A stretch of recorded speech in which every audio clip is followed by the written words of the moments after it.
Prime Minister Dr. Terence Drew has sought to justify why members of his cabinet travelled in droves in September.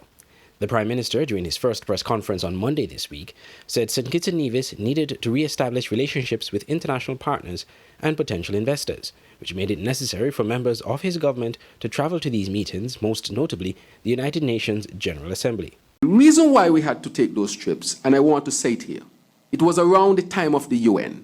There's only one time in the year when you can meet almost all the countries in one setting, and that is at the UN.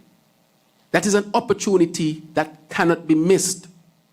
As a new government coming in, our new administration, we had to make sure that we made those connections because we would have lost a whole year to make those connections. So when we traveled, we didn't travel to be on camelback and on the beach in dark shades. We traveled to work. And so that is why the ministers had to travel, to make sure that we reconnect with our international community and to say to them that St. Kitts and Nevis is back. They will tell you that when they traveled, people were like, wow, we have not seen a representative from St. Kitts and Nevis in 7 years.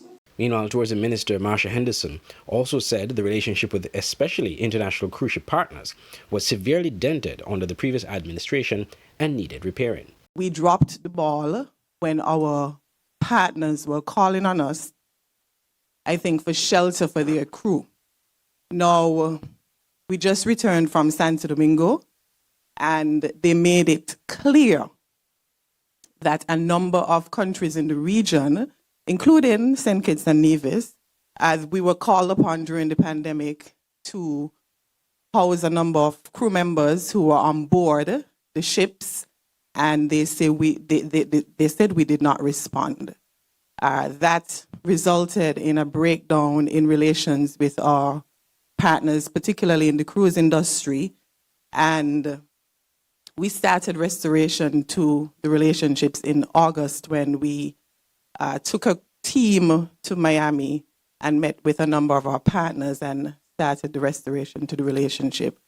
They have commended countries like Barbados and St. Martin, and they applaud the leadership there. And we now have competent leadership at the realm of the country, but we had to work hard to restore those relations. The government has been in for criticism by some members of the public and in the political circles for having majority of cabinet members traveling in early September on government business, barely a month after being sworn in. This prompted critics to question who was running the government. But the Prime Minister reiterated at his press conference that it was important for most ministers to travel to repair broken relationships and declare that St. Kitts and Nevis was open for business. Andre Huey, SKN Newsline.